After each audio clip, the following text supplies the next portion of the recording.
Walker was in the Florida Democratic primary. Now, we know who Vindman is, one of our congressmen here in Virginia.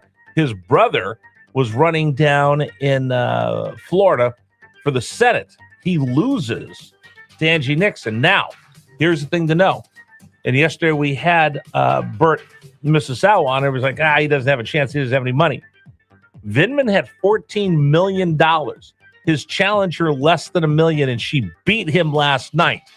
It's not the money. The money's going to help, but it starts with the grassroots effort and the enthusiasm for the voters that can get you over the top. Angie Nixon defeats Alexander Vindman in the Senate primary down in Florida. Also in Alaska, we talked about this yesterday. Dan Sullivan. There were two Dan Sullivans on the ballot. The Republican Senator Dan Sullivan wins. He'll take on Democrat Mary. I'm not going to pronounce her name correctly. She's going to jump in against him in that Alaska race. Mary Peltola. That's it. Wyoming, Republicans win big over there. Anyway, Donald Trump's influence remains big. Democrats still wrestling how far to the left they want to go. All right, that's a big story of the morning. Story number 2, heartbreaker for Gen X. One of the legendary bands, ZZ Top. The one guy without the beard was Frank Beard, ironically. Their drummer passes away, and so does some of my youth. Number 2.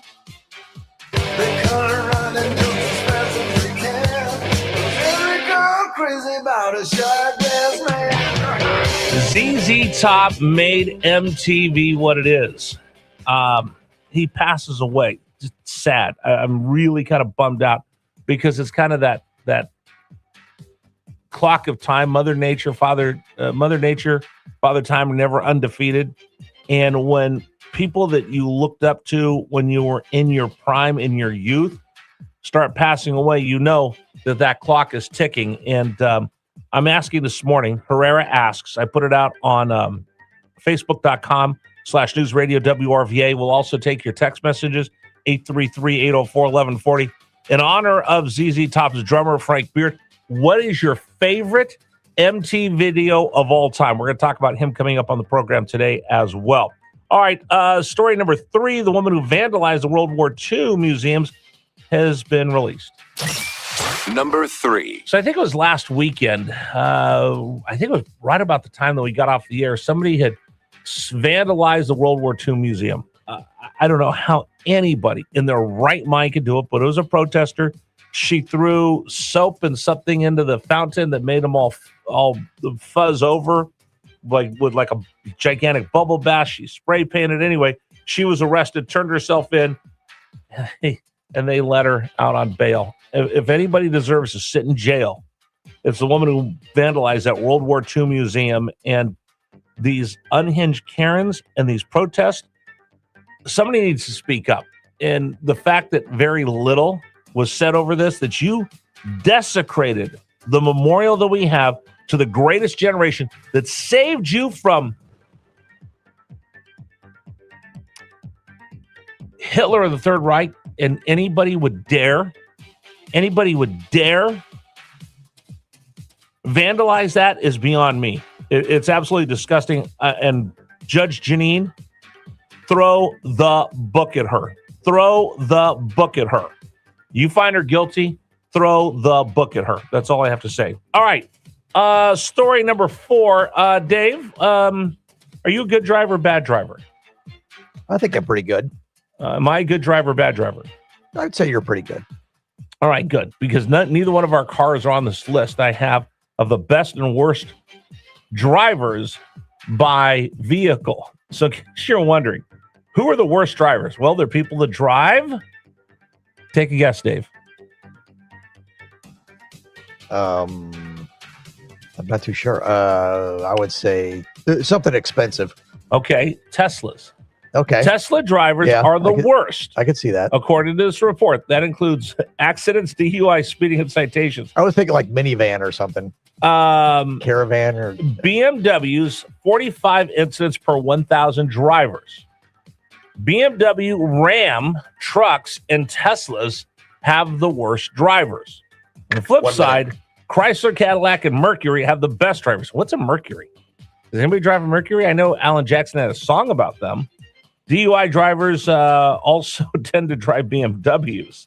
And the brand that has the most highest rates of speeding tickets, Infiniti, followed by Volkswagen, Mercury, Lexus, Cadillac, and Chrysler. So neither one of our cars made it. And finally, if you watch us on YouTube, you can hear Dave talking to me and you can hear him yell at me.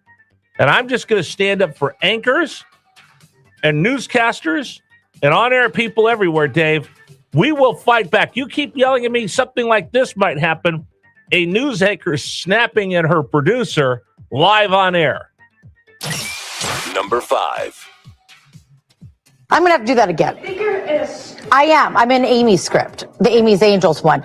The second thing didn't make sense, so I was just trying to fix that part. And I can't wait for you to go through them all, and then I go through them, because then I'm already getting ready by then. But this time we had to do the PSAs, so.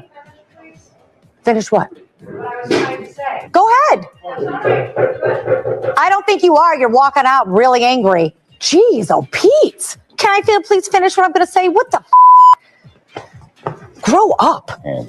Yeah, Dave. Yeah, Dave. I'm so done with her antics, telling on me every 5 seconds. I'm done. Yeah, Dave. Yeah, let's see. A TV anchor being a diva. Gee, that's never happened. Yeah, Dave. Knock it off. They even made a movie about it called Ron Burgundy.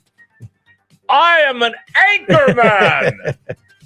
See, Dave? Yeah, see, the only reason I'm not yelling at you because I'm mad, I'm yelling at you to get your attention because you're always on one of your 5 cell phones. Squirrel. Exactly. See, Dave, I'll what did she say? G's O P's? I didn't hear that. I'm going to come up with those. Dave, G's O P's, leave me alone. G's O P's. There you go, See, Dave. that instead of swearing.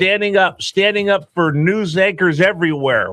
We will not be intimidated and pushed around by the likes of you. Well, when you become a news anchor, then you can say G's O I'm an P's. anchor man. All right. That's Richmond's morning news brief this morning here on this Wednesday. It's National Potato Day, by the way. Super Dave. I know. Do you think somebody could bring us like hash browns or French fries? I think some French fries. Never too early for French fries. No, never. It's like pizza and donuts. You don't have to be hungry to eat French fries. You can eat donuts. Donuts just aren't for breakfast. Exactly. All right. Today's program brought to you in part by Pearson's Signature Dealerships. That Pearson promise. They've been doing it